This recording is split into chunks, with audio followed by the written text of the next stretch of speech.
everybody. Welcome to the With the Babbins podcast. We are starting this podcast just to kind of give everybody a little bit of a better idea of who we are, not when we're having fun on property with bobcats and we're funny and making smart. Jokes. Yes, we're funny and smart. And I can play golf with an excavator. Yeah, I got a phone call about that this morning. I know how to do that. That's awesome. Yeah, so our heart for this podcast is really just to talk about business, family, real estate, and for everybody just to get, a little bit better idea of kind of who we are as people. So for this first episode, we're going to do a little bit of a market update of kind of where we are. There's a lot of chatter about real estate and the whole economy in general. What's actually happening? Yes. I'm scared. Yes. What am I going to do with my money? I don't want cash in the bank. Those are the kinds of calls I'm getting. 100%. I don't want my cash in there. Do I buy a piece of real estate? Is do it I sell real estate? Is it going to crash? Well, I got a text message from a client yesterday. It's falling. The real estate market's falling. I'm like, no, it's not falling. It's going to be fine. Maybe. Well, we'll talk about it. Mom and I were on a Zoom call with David Tandy, who's the owner of Texas National Title. And super smart guy. Mm-hmm. He's not an economist, but he's really smart, in my opinion. So he did a lot of market data study and pulled some statistics, which will probably flash on the screen, some of the slides and charts he made, that just gave us a different perspective of what's actually happening. Yeah. Because I think it's easy to read headlines or, well, my friend who's super smart said this and all this kind of stuff. And let's just look at the data and interpret it for ourselves. Maybe you'll look at it and get a different interpretation. I don't know. Totally. And I came out of there feeling very positive and not as scared and doom and gloom. Correct. A lot of the numbers he was showing of what's actually happening, at least in the Austin, Central Texas area, was very positive and encouraging. So I just kind of wanted to talk about all that kind of stuff. Yeah, I think it's helpful for our clients to know that that's information we actually pursue. So in our whole, everything that we want to educate people so they're empowered to make decisions. Totally. The idea is that, as a real estate sales company and now a custom home builder, we're not looking to sell people products. We're looking to educate the community and actually be brokers, helping people with the fiduciary responsibility. Right. Hey, this is the options, for your money. This is your risk. So if we can calculate those and give that to our clients, what's the risk of this versus the reward? Then people can make informed decisions versus feeling pressure from to do something. Totally. 100%. Yeah. So one of the overall going through the numbers, which we'll go through, was that I walked away from was the job market in Austin's so strong. It is. Without something catastrophic happening, the housing prices are going to stay pretty firm. Yeah. So the unemployment rate in this area is 2.9%.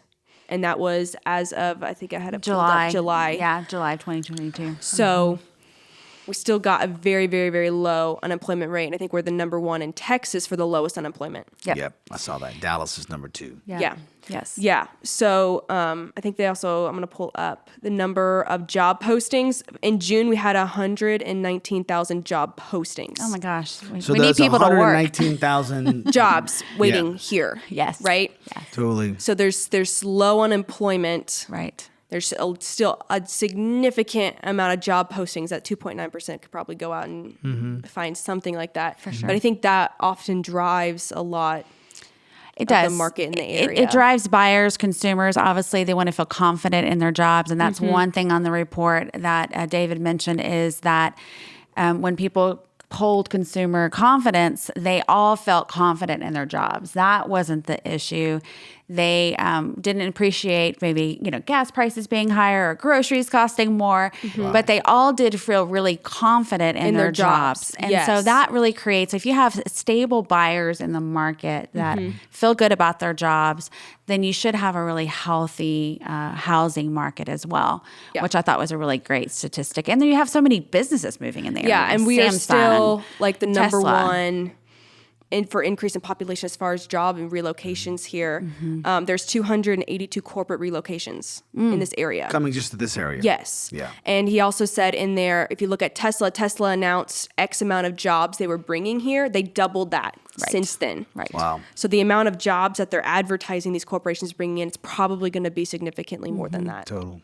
And so I feel like with that being so strong and the need for housing in this area still being pretty high, and they're good paying jobs, I don't know if that's necessarily we're going to see that big like housing price crash like in 2007 or 2008, and that whole thing. Right. And that's when I started the real estate company, was back in 2007. And I remember everybody looked at me and said, Danielle, if you are, can hold on tight for the next 2 years, then you're going to do great in real estate. And we have. The reality back in 2007, though, it was bad mortgages written. Correct. It was just a totally different scenario than what we're experiencing in this type of market. But I kept feeling at the beginning part of this year that we are going back to more of a 2018, 2019 market, which is, properties typically sit on the market, 30 to 55 days. Yes, you do have to stage your homes and make them look great. Yeah, take good pictures and good marketing and all that kind of horrible stuff. cell phone pictures taken you during really COVID. Interview your realtor. Because we're in a market. Here's one of the things that I would just say, and I can ask you guys some questions. I wasn't in David's meeting, but I can tell you the questions that I get from people. They're seeing now all of a sudden, I can't just put my house on the market and sell it in 5 hours. Right. Oh my gosh, the market is crashing. Yes. What do I do about that? Yeah. Right. And if you look at the months of inventory, because that's kind of how us realtors go through, we had like 2 weeks worth of inventory, meaning with the amount of houses listed, if no more got listed, those houses would be gone in 2 weeks. Correct. That's how you count months of inventory, right? Right. We were in 2 weeks worth of inventory. There was no one was selling their house, and there was crazy. What they call FOMO, fear of missing out. During COVID, everyone was scared. The whole world's ending. I'm never gonna own a house in my life. This is my chance. Right. And right. they freaked Sell out. your stock and buy a house. And so they're buying, and we saw people spend Significant amounts of money. and it's way okay. over. It's fine. It's your money, right? Yeah, If totally. you want to pay $100,000 more for this house because you want to be in Austin, no problem. But that was chaotic. It That was insane. historical, probably outside of something crazy like that happening is never going to happen again. Right. So now it's taking me 30 days to sell a house. Yep. And the people inside of the community, the locals in the community, are reacting like, "Oh my gosh, that's crashing." Yeah. What's actually happening now? What's our current today?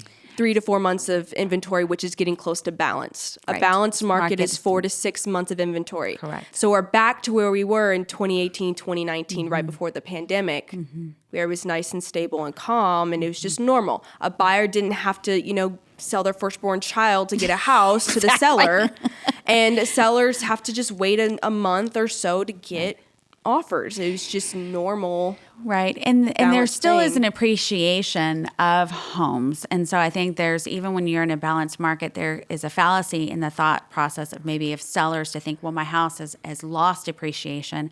It still has appreciated. Yes. And it still has a higher market. So on the average sales price in the Austin area, back in 2018, 2019 was like $350, $380. Yeah. That was the average sales price. Now it's up in the 500s. Right. And So this chart in particular, which I'll have cameraman Kyle flash on the screen for everybody watching Yeah. as well, was super interesting. It shows like the pricing trend for the median's home price. And you can clearly see over the past several years, it was a steady increase, right? So if we were to continue on that trend right now, the median sales price of a house is going to be in the 360s, 370s. Well, it's not. The median house price jumped 500,000. Yeah. Right? So we saw an extreme increase in that Increase. short period of time because of those just conditions.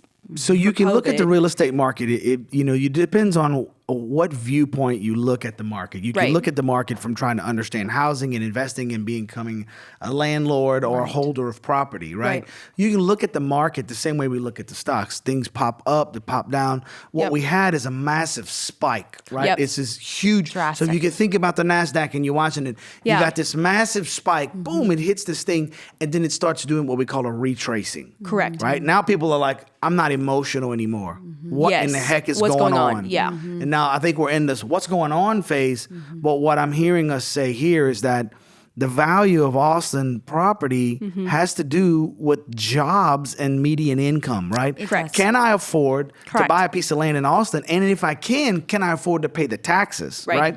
That's gonna all that's gonna all matter when it comes down to if we have the prices real high and people can't afford to buy it, they have to come down. Correct. Yeah. But the housing prices we've walked away from several listings because people have said we want this much money, and we're like, You're not going to get you're that. not going to get that. At least right you now. can put it on the market if you want, but That's insanity. Yeah, we don't want to give sellers the impression, oh yeah, I can sell your house for that, when in reality we're looking at data and numbers It's disingenuous. and just know. It's really Yeah, we need to be disingenuous. honest about really the market and the value of their home. So again, I think we saw a significant jump as far as property values. I think we'll probably, at least also what I got from David was, we'll go back to maybe your property's appreciating 2-3% every year and not, 23%. Yes, and that's healthy and It is normal. healthy because if your property's appreciating 25 and 30% and you're a buyer coming in to buy, that's very uncomfortable, right? 100%. Now, Yeah. you may be riding a property market from another place in the country where we're still lower price per square foot than, say, California and New York. Totally. So there's still a gap between some of these other places.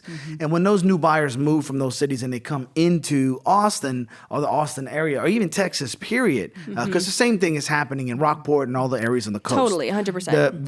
The housing market is increasing in value when really it's just a shift in money. Correct. The money is shifting because there's jobs. And so Right. I love the fact that David pays attention to the job market because the job market is going to dictate everything. It does. so. It does. 100%. One thing to think about too, what created also the scenario was you had low interest rates. You had super low rates. So therefore people could afford more Yep. or offer more on a property that normally they would not be able to purchase. And so when you have kind of flipped that and the interest rates are in the mid fives, and potentially what David's thinking is, and I've talked to a couple of our lenders too, I mean, we could see 6-7% interest rates going into end of this year, first part of next year, potentially. And what that does is that eliminates the buyer's buyability to some degree. They do feel like, okay, I cannot afford that payment because of the higher interest rate. Yeah. But there's so many things in this market, though, that you can deal with that I'm seeing a lot of, and you're too as well, Lawrence, is you can negotiate now and have the sellers buy down those interest rates Right. You can and buy points. Yep. And buy At the end of that the day, down. buy it Which down. again, he was saying the 2.9. I think I got my house at like 2.75 or 2.8% goodness. interest rate. Right. That will probably never happen again. Right. That was so ridiculously low. He said the Fed probably should have raised those a while ago. However, if you're- just an example. Yep. Your particular house, you ended up paying, $170,000 for. Yeah. 4 years earlier, you could have bought that house for $70,000. Totally. Right? So the interest rates affect the amount of cash flow coming out of the economy Right. into a piece of property.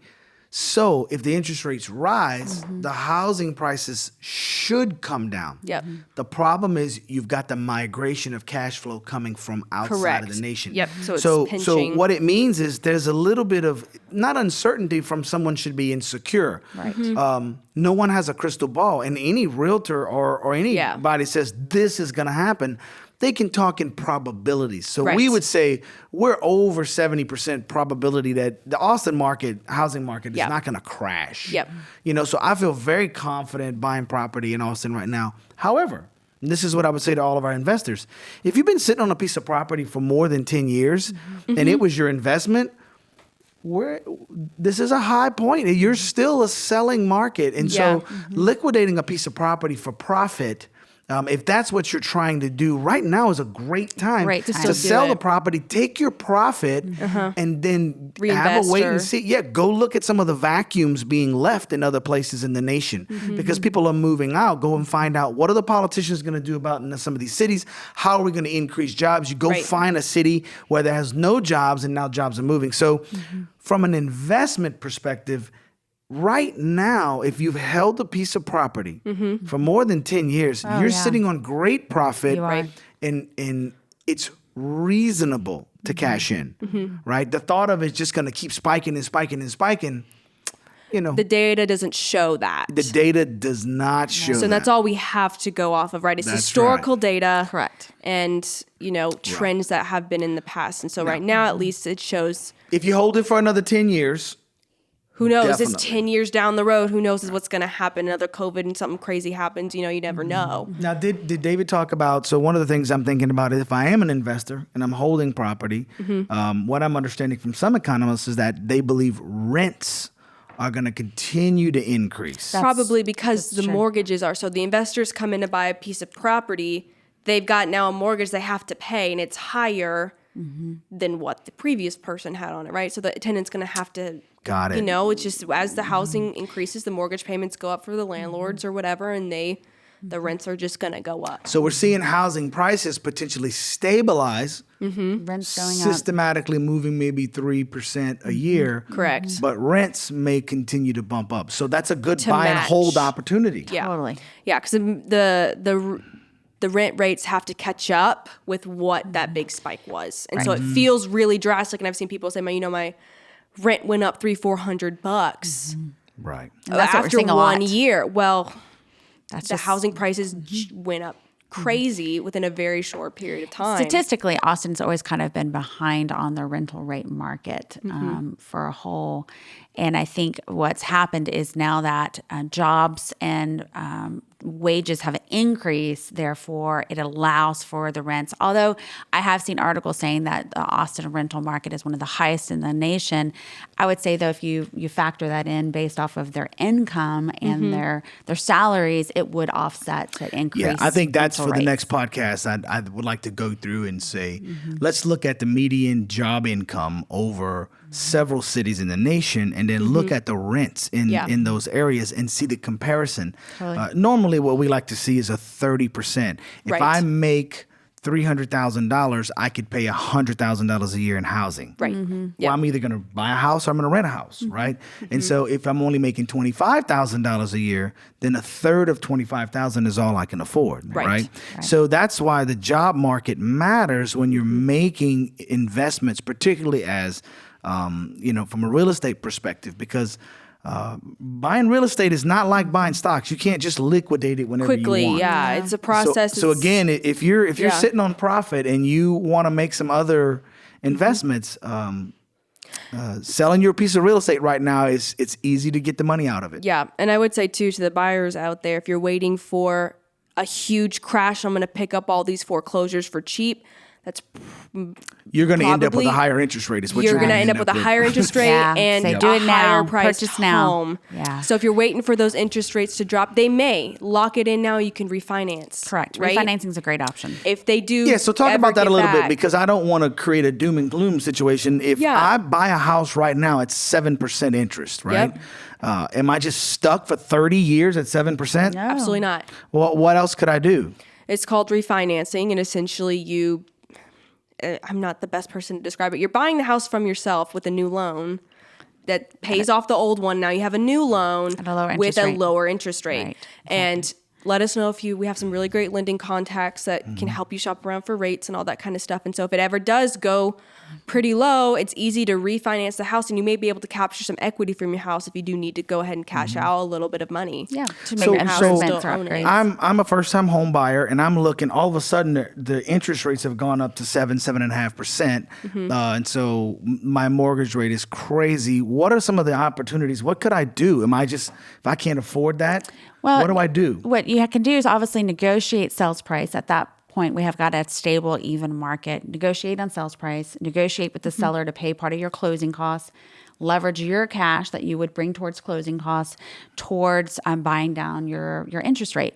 What does that mean? Tell me what buying down the so interest you buy rate means. points, and points actually you purchase points to actually reduce the interest rate. So if it's at 7.25, and you can buy points to bring it down to 7, and that can inevitably save you money on the long-term time period of your loan, and also it reduces your monthly payment amount. Correct. So if I'm a homeowner and I want to live there for more than 10 years, buying interest rate points down is a reasonable sense. thing to 100%. do. And what's a great- lot of sellers yeah. are very open to helping pay that for you right now. I've They seen are. so many listings posted. The seller's going to contribute $2,000 to help buy down your interest rate. Like they're advertising, Wow. I will help you if the interest rate is stopping you from buying my house. I will help you, right? So one of the things that we might do is let's get a lender on the podcast. totally. And We let's ask some questions, and just so people can again be educated. So the media and the marketing of the media doesn't create. Some people are scared, Right. and some people are hopeful, right? Your buyers are thinking, I feel like sometimes the buyers are standing there with a fork and a knife, and they're licking it's their gonna lips like, oh, it's happen. going to crash. It's gonna- gonna yeah. crash. And we're thinking, I don't think so. It ain't gonna The crash. jobs, unless, so the only way, and David said this on the thing, the only way really that the prices could really crash is if we way overbuild. So the building permits have gone significantly up, and we can show that chart too. Right. Unless that goes way even higher or some economic crazy thing happens, governmental or whatever, the data doesn't show that there's going to be a crash, at least in this area, because the jobs are too strong. Yeah. And we're getting calls. So from the construction company, we do get calls from people that they love their house, they want to stay, and they're asking for complete remodels. So we're looking at $200,000 and $300,000 remodels on $500,000 houses. Yeah. Like that's 50% of your house value. That's committed people. They're committed to staying. So that when people are committed to stay in their houses, there's less sellers. That actually holds the stability of the prices in this area. Yep. Right. And it has to do with jobs. And again, people, at least over the past several years, have gotten homes that they could afford at good interest rates. They're and their jobs are still strong. They're not going to default on their payments and get foreclosed on. Right. So And the reason why we have such an increase in job availability is that during COVID, it was an interesting stat that David communicated. Out of 5 million people got out of the workforce. 3 million of those were baby boomers. Correct. And so, and they're not going to return. They're not going to come back. They retired. They're never coming back. There's a huge demographic that chose to say, I'm going to go ahead and just take early retirement. This is too stressful, as it was stressful for everybody. I'm not going to return to the workforce. And so now you have this huge gap. 3 million, like more than half that left stayed out. I think I did see another statistic that when the baby booming population completely pulls out, you've got like a 50, it's a high number. It's between 35 and 50% reduction in the workforce, which means that somebody else has to do those jobs. Somebody's got to do it. Yeah, and I made a joke to Mom because I also saw an interview. It was like a clip on Twitter or something from Elon Musk, and someone asked him, like, what's the number one crisis facing our world right now? And he said underpopulation. As soon as those baby boomers leave, there's not enough people to fill that gap. So I made a joke to Mom, like, y'all did y'all's part. Y'all have 6 kids. 6 kids. We definitely did our part. People made fun of me, but I kept saying when I was in my 30s, they would say, you got 6 kids? Brother, that's my retirement plan. Yep, that's right there. Right? You did your part. So at the end of the day, there's economists that can show, yes, the baby booming population is going to create that vacuum and the market is going to be affected by it, but there's also less demand. Right. So the same thing. So you got a decrease in production, but you also have less demand. There's less people demanding stuff. It's going to be a shift. Everybody's going to have to readjust to what that's going to look like, a whole different structure. So because our parents, they're buying a brand new car. They're not thinking about buying another brand new car. That's it. They bought it. Yeah, that's it. We're that done. Car's going to last forever. It's got a warranty. As far as they're concerned, we won't need another one. Right. So that we don't need another car. Right. So there's some things in there that there's reasons to not be scared. There's reasons to not overreact. And a lot of people make a lot of money by watching people react to economic stuff. Yep. And the countries are so polarized, and we're watching people flip flop about different things. The reality is, are there jobs? Do people want to go to work? That's a great place to live. If you see those two things, you're gonna you can feel pretty. You're gonna be okay. Yeah. So for our sellers out there, you're not gonna probably sell unless it's super unique. It still happens, not as often. You probably won't sell your house in one weekend. It's probably gonna sit. Expect it to sit for about a month and a half at this point. Pricing it right is super important. Super important. Yeah, you have to. And realtors don't get to decide this is what a good list price is. We have our data, that's right, statistics that show here's what your house could sell for. It's not just I feel like selling your house at this price, right? It's not. You can go to 10 realtors and hopefully they give you this very similar answers because we're looking at the same data. Just expect my house may sit there for a little longer than last year. Ask your realtor lots of questions. Make sure they're educated. Yeah, and for buyers, if you're waiting for a huge crash, I don't see that happening in the data. I think the job. But we have lots of buyers that are opportunistic, including ourselves, because we watch people there's panic. Still good deals. There's are still good deals. Always good deals out there. What I'm saying is, if you're looking for a 2007, 2008 huge foreclosure, this huge giant crash, I don't think. Stock market prices drop 60 and 70%. That's not happening in the housing market in Austin. No. Outside, so let me just state this clearly. There's a high probability that the market stays stable. Very low probability that the market is going to decrease and crash. Yes. That's all we're saying because we don't have a crystal ball. Yeah, no one knows exactly what someone could decide pass some law or whatever, economic moves and shifts that cause problems. That's correct. And if you're waiting for the interest rates to go back down to in the 2s and 3s, probably it's not going to happen. Could it? Well, maybe. if that does, then the housing prices is going to go back up. So it's a wash. It is. Like, it's just not. So I recommend to my buyers who maybe took a back seat last year because they were getting outbid. Yes, the interest rate went up, but now the sellers are negotiable. You may be able to get that down. You may be able to get a little bit less than list price potentially on certain listings, right? So there's a win here for buyers too. That's right. Exactly. What you have in a market like this is you really have, or do we have willing sellers and willing buyers? Right. And when the market is outbalanced, when it's a buyer's market or a seller's market, you don't really have a willing Win-win. buyer and a willing seller. What you have is opportunistic sellers. So they want to try to make how much money would you like to make on your? I want to make as much as I can. There's literally nothing I can do with that number. I can't do anything with that, right? As much as you can, well, who's going to put a point on it? Right. It's very difficult. Well, how much do you want to pay for a house? As little as I can. Yeah. But when you really have, this person's leaving to go to another state, I need to sell. This person's coming into a state, I need to buy. Those two people, they make a deal and both are happy. Yes, it's a and win-win. It is clearly possible to have a win-win scenario as long as the real estate agents are educators and not salespeople. Yeah, which is always our goal. When you get the pushy salespeople driving prices up or down, or one realtor will look up and go, well, you can't get anything for your house, just take that offer. Well, that's not always the best answer, right? The best answer is let's find out what they really want to pay for the house instead of accepting a lowball offer because we're afraid my house is not going to be worth anything, right? Work together, ask lots of questions, find the real value of the home is going to be directly determined. Do I have a willing buyer?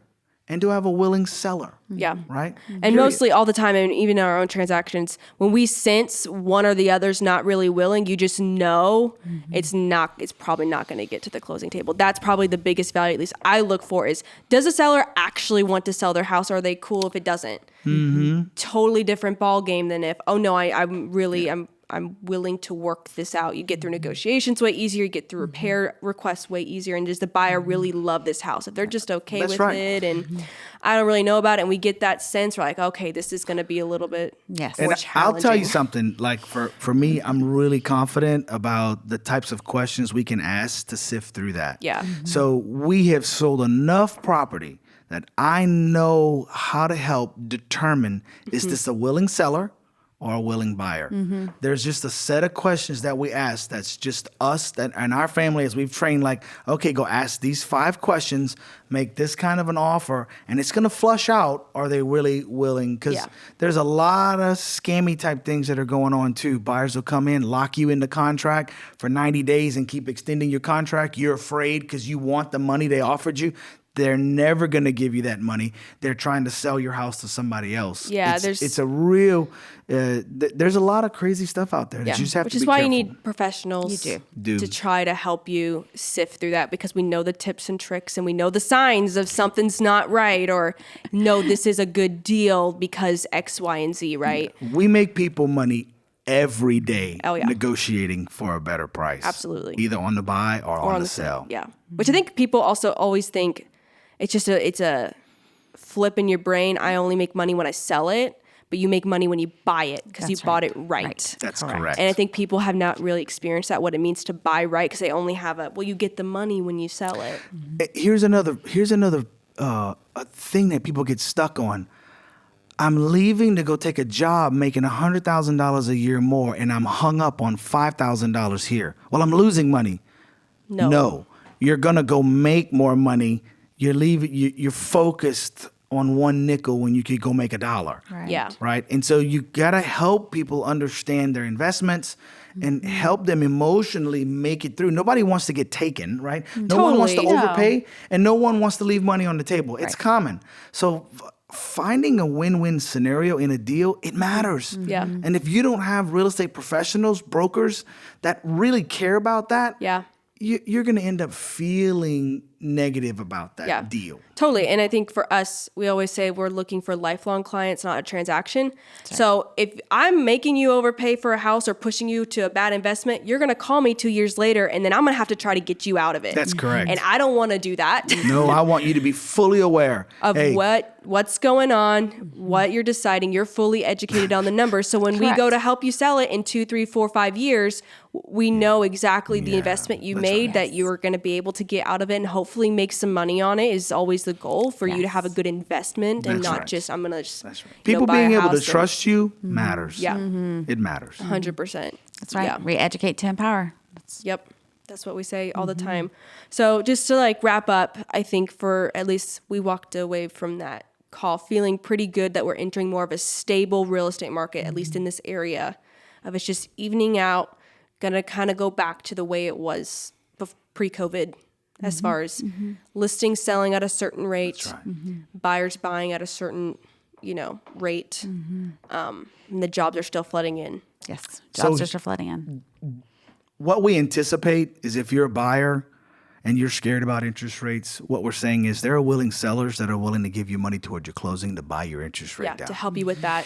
If and you you're can always refinance. if you're a seller and you're concerned about the housing market falling out and you're losing money, so you're panicking and you're trying to sell your house because you're scared, you don't have to. Yeah. You can keep your house. You're going to be fine. Your prices, your house is stable. However, if you're an investor and you need the profit and you look, you've still got profit, you should take it. Yep, it's still there. It didn't go away and disappear. We're at a peak. Yep. Maybe not the peak, but we're at a peak. And so if you've made money, take your money off the table and watch what happens with the economy and be ready to buy again. Well said. Totally love it. Thanks for watching this episode of With the Bavins. If you're interested in buying, selling, or investing in real estate, give us a call.